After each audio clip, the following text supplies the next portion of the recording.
Once Upon a Time in Hollywood is the 9th film by Quentin Tarantino because we have to count Kill Bill 1 and 2 as one movie for some reason. The film was written and directed by Tarantino, and it tells the story of an aging television actor and his stuntman slash best friend who live and work in the Hollywood of 1969, trying to cope with the changing times from old to new Hollywood, while in the background the presence of Charles Manson and his minions act as a looming threat to the character of Sharon Tate, and possibly to our two heroes as well. I went into this with mixed expectations. On the one hand, it's Tarantino, whose films in my opinion are a must-see. It's not a question, no matter what it is. If he directed it, I'm going to go see it. But on the other hand, it's about the Manson family, and we all know how that's going to go, and the lead characters aren't soldiers or gunfighters or criminals or assassins, or basically anyone whose day-to-day comings and goings involve killing people in stylistically over-the-top ways.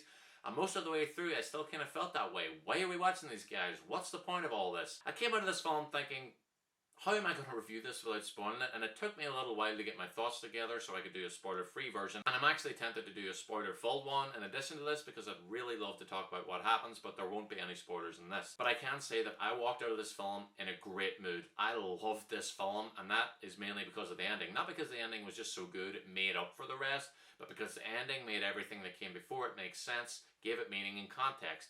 I wasn't even sure I liked it most of the way through. I mean, it was great looking, and there's a fun atmosphere of the 60s era Hollywood that I just wanted to be a part of, and it's fun and well acted and it's funny, but I expected something extra from a Tarantino film, and I didn't feel like I was getting that. He's become known for his scenes of great tension and suspense, which usually permeate throughout his films, but this had a very relaxed feel to it, very subdued, more so than any of his other films, and had an almost Coen Brothers feel to it. There are some scenes of tension, specifically one with Brad Pitt at Manson's ranch, which was very well done, but I kept thinking, what is the point of all this and where the hell is this going? There is a constant feeling of dread throughout because we, the audience, know about Manson and the fate of Sharon Tate, and we know how it will inevitably end. And when the third act came along, I saw where it was all leading, and the closest word to how I felt would have to be joyous, and I left the cinema feeling very happy. Leonardo DiCaprio plays Rick Dalton, the has-been TV star. His best days are behind him, and he started to get cast in villain roles in episodes of TV shows,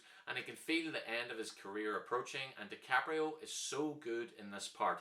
I love DiCaprio as an actor, but here more than anything else he's played, I kept forgetting that I was watching Leonardo DiCaprio. He's very funny and sad, and his sadness makes him funny, and he's very sympathetic because he does drink too much, but he's not failing in his career because he's lazy or stupid. We see him working hard to learn his lines, and he stars in a lot of things. He works a lot, but because the times are changing, the audience's taste in entertainment is changing, and he's being left behind. So we feel bad when he screws up, and we feel great when he gets praised for his performances. He feels like the epitome of the kind of actor who is great, and his fans would wonder why people don't really talk about how good he is all that much. And I would actually describe a lot of what happens to him as being very heartwarming, and he has a very satisfying arc. Brad Pitt plays Cliff Booth, who is just a really cool guy. He's very relaxed, and maybe he killed his wife with a harpoon gun and got away with it, but maybe he didn't. He's very mysterious and really funny. Pitt is really good in this role, and he's the one who has the most to do with the Manson family and interacts the most with them. I really love these two characters, and because they're fictional people among real people, I had the feeling that they could suddenly die at any point, and I didn't want to see them go, but I could see that happening in a film like this. Margot Robbie as Sharon Tate is also really good, and I know a lot of people have been disappointed by how little she has to do in this, but looking back, I think that it was perfect. The point was to make us like Tate. She's carefree, innocent, she's happy, and she's really excited to be an actress, and that her work entertains people. It's like what other films do when there's a character who will meet a tragic end, so they show us how happy they are, and then when the end comes it hits even harder, and I feel like that's done very deliberately here. The plot would still function if she was completely removed from the film, but it would be mediocre. Her presence and her portrayal are critical to making this film work. Her personality also makes us hate the Manson family, and the film makes them incredibly unlikable, which was easy for me because, as I said in my Midsummer review, I despise cults. It's a very specific time for Tarantino to choose to set his film in, 1969, and the Tate murders sort of marked the transition point where old Hollywood died and new Hollywood took over. And for anyone who doesn't know, in the 1950s and early 1960s, Hollywood was in a kind of decline, and people no longer responding to the same way to classical Hollywood films like historical epics and musicals, and pretty much the style of the majority of films that have been released since the 1910s. Around the same time this film is set, America's in a darker place. Vietnam's going on, Nixon's in the White House, JFK had been assassinated in 63, and Martin Luther King in 68. And Hollywood was beginning to allow more creative freedom to young directors who had a artistic vision and more of a connection to young audiences. There was more stylistic realism and grit, and the themes were more controversial and morally ambiguous.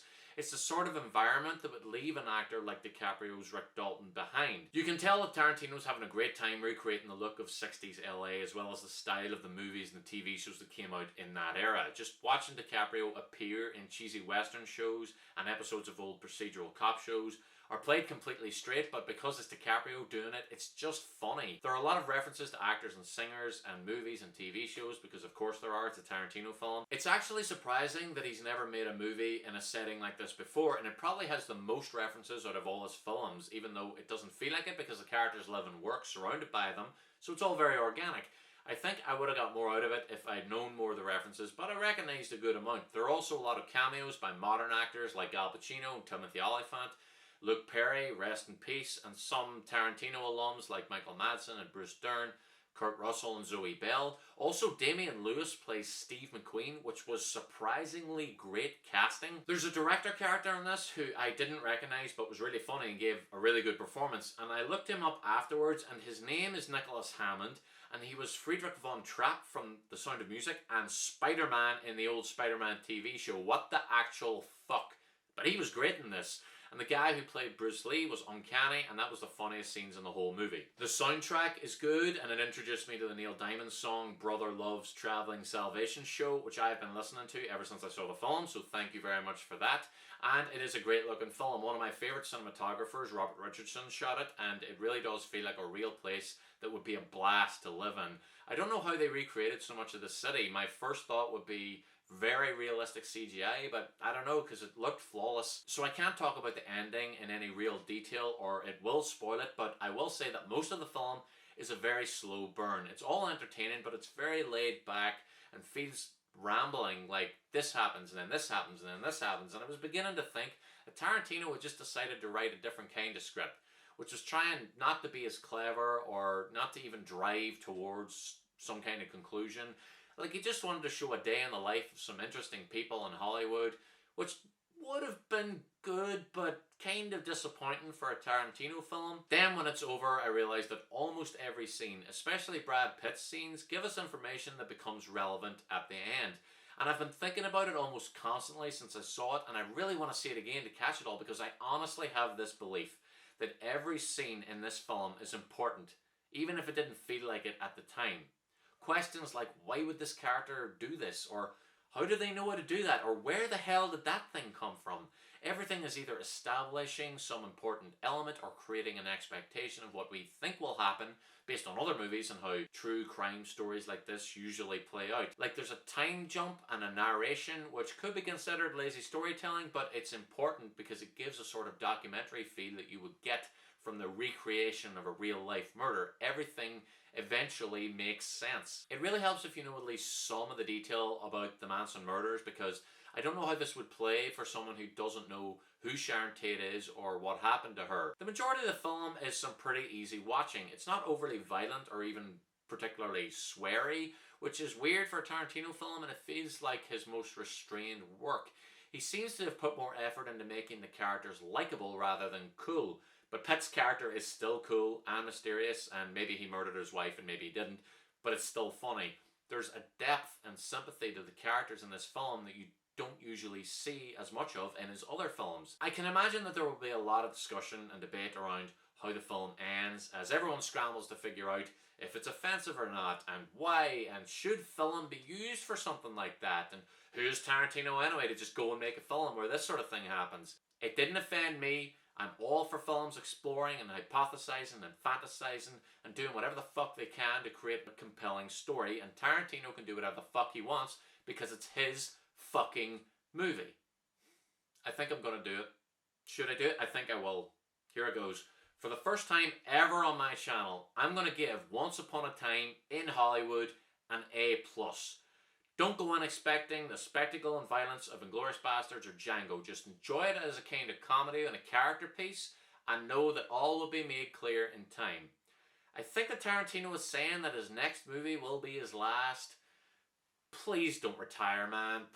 Just please don't. But I'm looking forward to seeing what he does next. I really had a great time with this movie. I loved it. I can't wait to see it again. And if you haven't seen it yet, you have to go see it.